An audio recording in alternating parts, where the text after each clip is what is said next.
En el campo de la ufología, y en el de la ciencia ficción, se llama abducción al acto en el cual uno o más seres extraterrestres toman a un ser humano contra su voluntad, y lo llevan a algún sitio determinado, generalmente a su propia nave espacial. Científicamente, la explicación más plausible de las supuestas abducciones es que los relatos surgen a raíz de episodios psicóticos, de parálisis del sueño, o en sueños lúcidos no controlados. En general, durante la parálisis del sueño, los eventos se perciben reales, pero que, sin embargo, al despertar, las personas que creen haber sido víctimas, recuerdan el hecho como real, llegando incluso a reconocerlo como un acontecimiento vivido realmente durante el resto de sus vidas. En consecuencia, los casos de abducciones cuyas explicaciones son más complejas, son aquellas que cuentan con testigos o pruebas del incidente.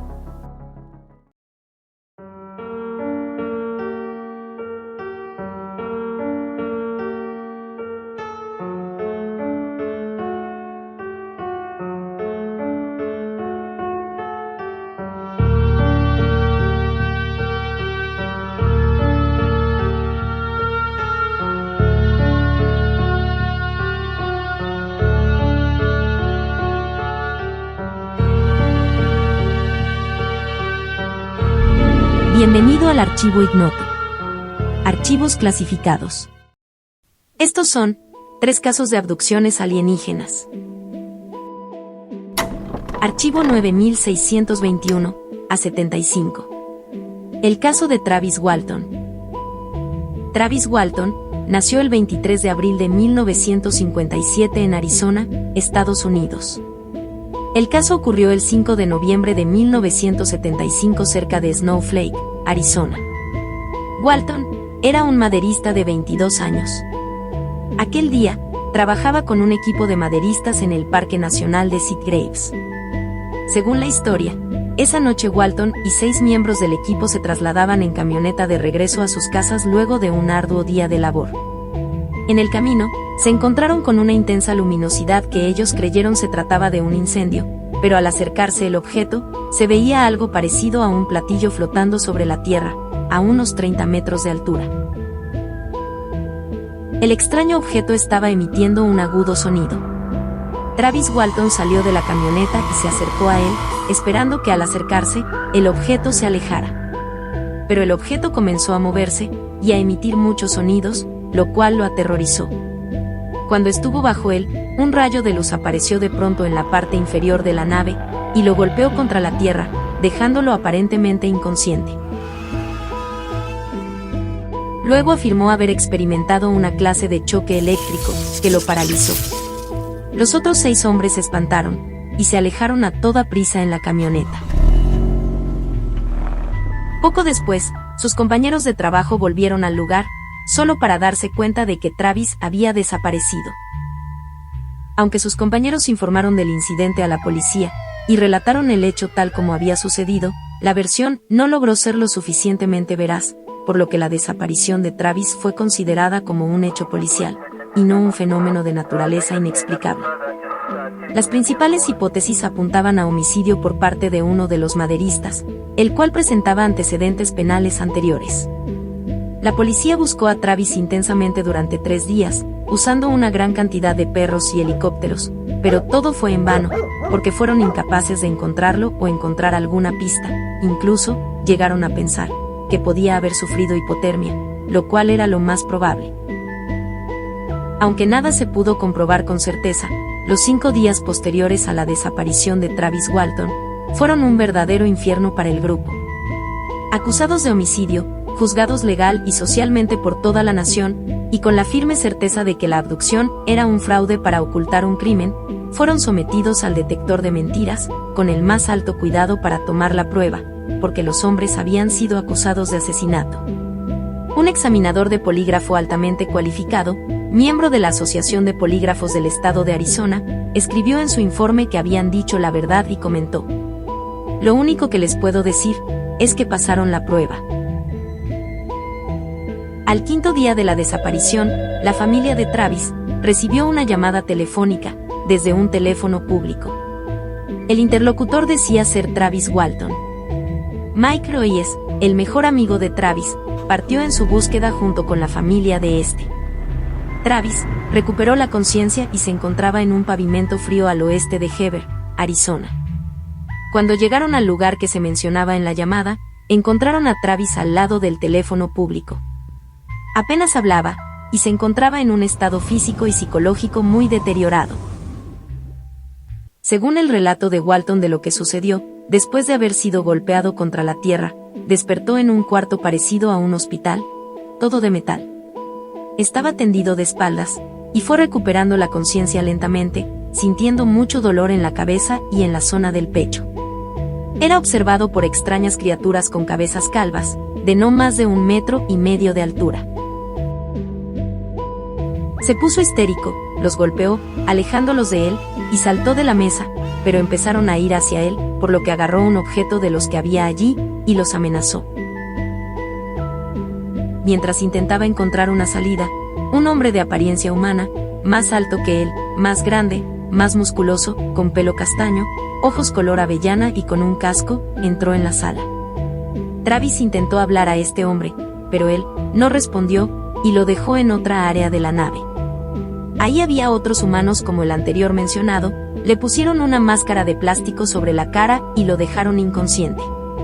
La siguiente cosa que recuerda, es que estaba tendido en la autopista, viendo al platillo volador despegando hacia arriba rápidamente. Solo era capaz de recordar unas pocas horas del tiempo que desapareció, y se sorprendió mucho cuando le dijeron que habían transcurrido 5 días.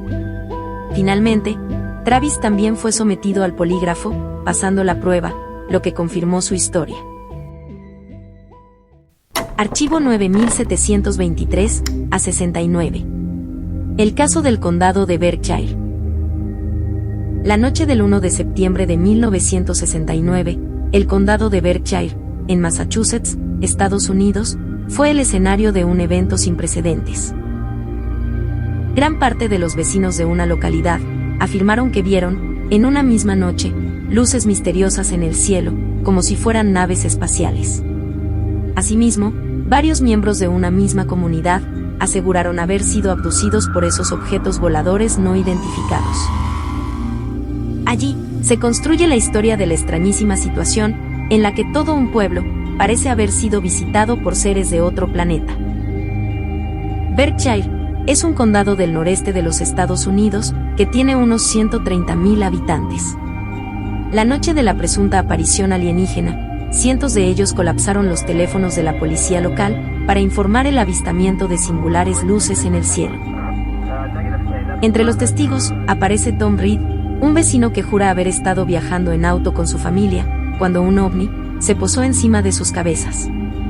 La madre de Reed, también presente en el momento del avistamiento, aseguró que las luces del objeto que flotaba en el aire provocaron la ceguera momentánea de todos los ocupantes del vehículo.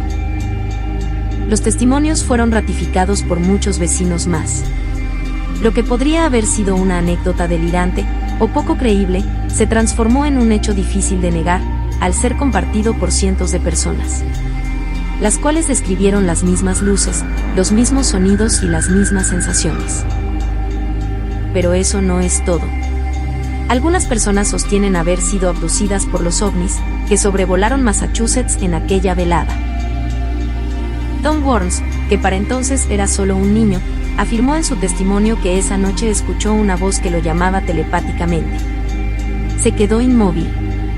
Aunque lo intentara, no podía salir de su parálisis. Minutos más tarde, apareció un ovni que emitió un rayo luminoso y lo trasladó al interior de la nave. Melanie Kirkdoffer, otra niña en aquella época, también recuerda haber sido abducida de manera similar a Burns. Además, está convencida de haber visto arriba de la nave espacial a algunos de sus compañeros de colegio. Hasta la fecha, no se tiene una idea clara de lo sucedido aquella noche de 1969, en aquel pueblo de Estados Unidos. Archivo 9623, a 77. Caso Cabo Valdés. El caso del Cabo Valdés es el más famoso incidente de abducción ovni en Chile. Aconteció en la madrugada del 25 de abril de 1977, en la zona de Pampa Yuscuma, a 5 kilómetros de la localidad de Putri. consistió en la abducción de Armando Valdés Garrido, quien era un cabo de una patrulla del Ejército de Chile. El caso tuvo una gran repercusión tanto en la comunidad ufológica, como en la prensa de la época. Según el propio cabo Valdés, los hechos acontecieron a las 3:45 de la madrugada, cuando una patrulla perteneciente al regimiento Huamachuco, integrada por 8 soldados, compartían el calor de una fogata. Fue entonces cuando vieron una luz que descendía, y se posaba entre las colinas, a unos 500 metros de donde ellos se encontraban. El cabo Valdés, como líder del regimiento, se internó en la luminosidad. Fue en ese momento donde Valdés habría desaparecido. Según los testimonios de sus colegas, regresó 15 minutos después y se desvaneció. Cuando recuperó la conciencia dijo: "Ustedes no saben quiénes somos, ni de dónde venimos, pero les aseguro que pronto volveremos". Tras lo cual volvió a desmayarse. Sus compañeros señalaron que tras la experiencia, su rostro mostraba una barba de varios días, aunque Valdés supuestamente se había afeitado el mismo día de su desaparición. Además, su reloj digital se había parado, y el marcador de la fecha señalaba 5 días más tarde, como si para Valdés hubiera transcurrido una semana, en vez de unos minutos. Es importante mencionar que el 18 de febrero de 2013, tras una entrevista con TVN de Chile, el cabo Valdés indicó que toda la historia fue falsa.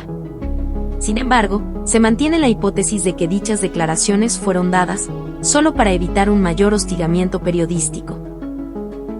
¿Crees en extraterrestres? ¿Conocías estos casos de abducciones? Estaré leyendo sus comentarios. No te olvides de suscribirte y compartir, me ayudaría mucho a seguir creciendo. En el siguiente capítulo, 3 escalofriantes historias militares.